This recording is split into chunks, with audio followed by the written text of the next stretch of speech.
Olá, alunos. Vamos continuar com a unidade 3, ondas, a última aula desta unidade. O conteúdo de ondas e qual o objetivo desta videoaula? Discutir o conceito de ondas e suas propriedades físicas e matemáticas, relacionando fenômenos práticos com os conceitos estudados. O que são ondas? São perturbações que se propagam em um meio, determinando a transferência de energia sem transporte de matéria. A classificação das ondas: nós temos as transversais, aquelas em que as partículas do meio movimentam-se na mesma direção de propagação da onda, e as longitudinais, que o movimento das partículas é ortogonal, transversal à direção de propagação. Conforme visto aqui nessa figura, as longitudinais elas se propagam nessa direção, enquanto as ondas transversais nesta outra. Componentes de uma onda: nós temos aqui a elevação, nós temos aqui a crista de uma onda, a vala de uma onda, a amplitude de uma onda e o comprimento de onda. O comprimento de onda é a distância entre uma crista e outra, ou então de uma crista a outra, ou de uma vala e outra. Ondas progressivas são ondas que se propagam dependente do tempo sem alterar sua forma. Matematicamente falando, ela é dada por esta equação, tá?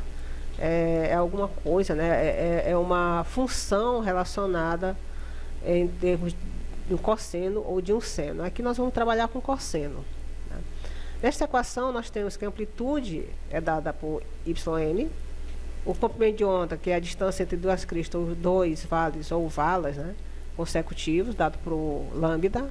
O número de onda ou vetor de onda é o número de vezes em que uma onda atinge a mesma fase em uma determinada distância de propagação, dada por k, diferente da constante de Moll, isso aqui é um k, que é 2π sobre lambda.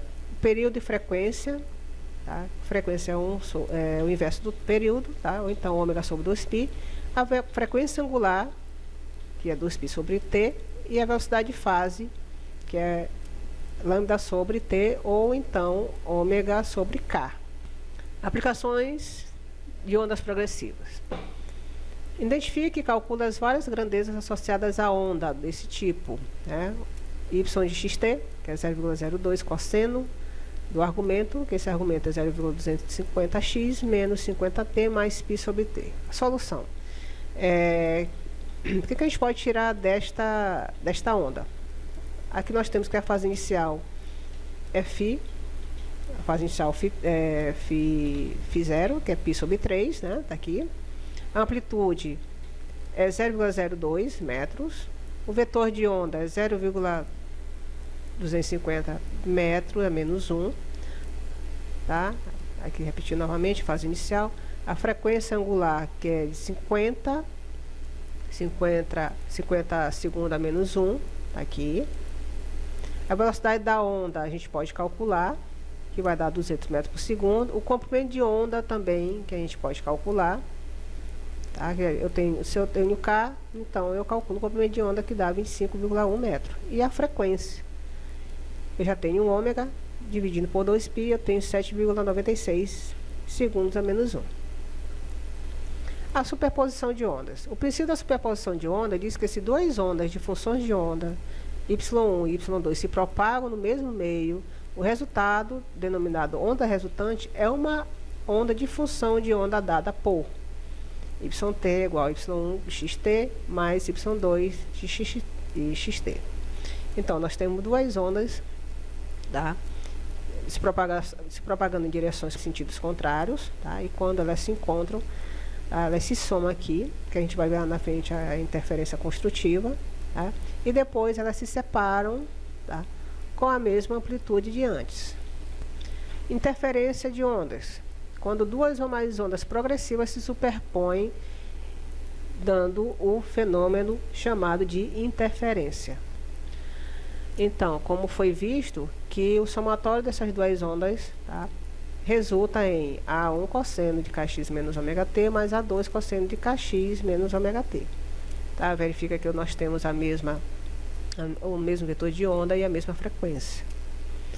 Então, a interferência de ondas ela é dividida em interferência construtiva, tá? Onde nós temos, tá, o somatório dessas amplitudes, tá? Nós temos duas ondas aqui progressivas e quando elas se encontram, elas estão na mesma fase. E nós temos a construtiva, ou seja, o aumento dessa amplitude, com a mesma fase. Já na interferência construtiva, não. Elas estão defasadas, aqui no caso, 90 graus, de 180 graus. Então, eu vou ter esse resultado, né, que é A1 menos A2, em termos de amplitude. Tem uma diferença de amplitude. Ondas estacionárias. É a combinação de duas ondas em direções opostas devido a reflexões nas extremidades fixas. Aqui eu tenho uma onda progressiva nessa direção e na outra direção.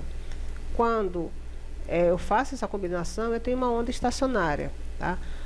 Quais são as características das ondas estacionárias? É que os nós ficam parados, que eles não se propagam, e não transportam energia de um lugar para outro.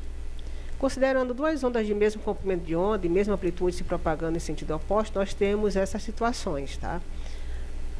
Aqui eu tenho esse tipo de onda e mais esse outro tipo, nós temos esse resultado, tá? Isso quando o tempo é igual a zero, né? Quando eu tenho o período, né, o tempo decorrente de 1/4 do período, nós já temos essa outra situação, tá? E a gente verifica que, somando essa com a outra, nós temos, tá, essa situação aqui, tá bom? Se duas ondas senoidais de uma mesma amplitude, mesmo comprimento de onda, se propagam em sentidos opostos ao longo de uma corda esticada, e sua interferência mútua produz uma onda estacionária, né? Então, a equação da onda estacionária é dada por esta equação aqui. Então, é y de xt, que é duas vezes a amplitude, tá, dessa onda, seno de kx, cosseno de ômega t. Tá? Aqui nós temos a onda relacionada ao vetor de onda e a sua frequência. A onda progressiva, ela tem a mesma amplitude, né? Já em uma onda estacionária, a amplitude varia. E a onda, ela é nula quando o seno de kx é igual a zero. Então, quais são os possíveis números, né? Quais são os possíveis valores para que isso ocorra? É quando o kx for igual a nπ.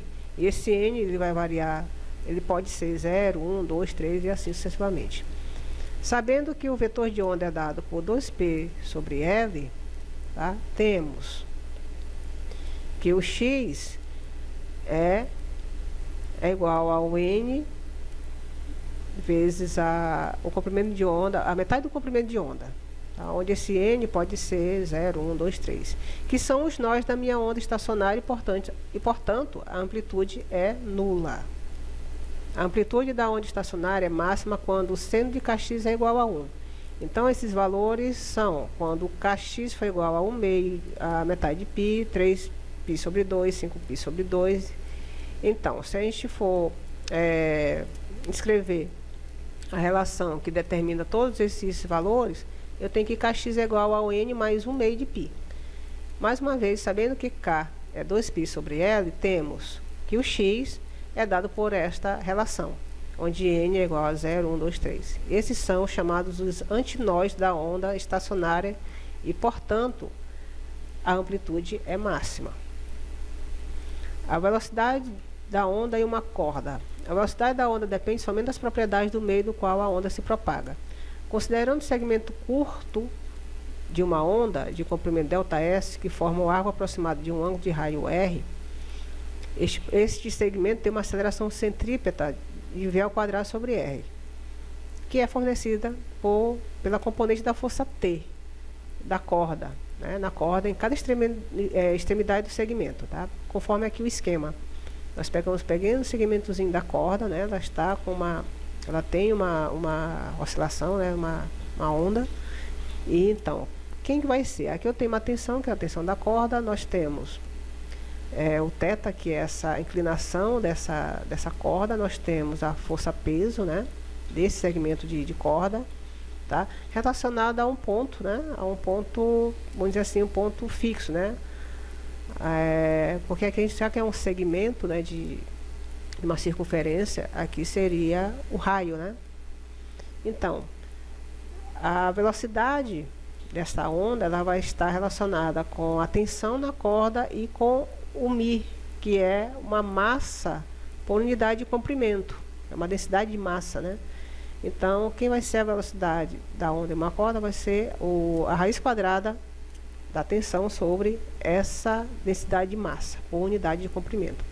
E é importante ressaltar, não confundir o T de tensão com o T de período. Neste caso aqui, o T é tensão, é força, né? Dada em Newton.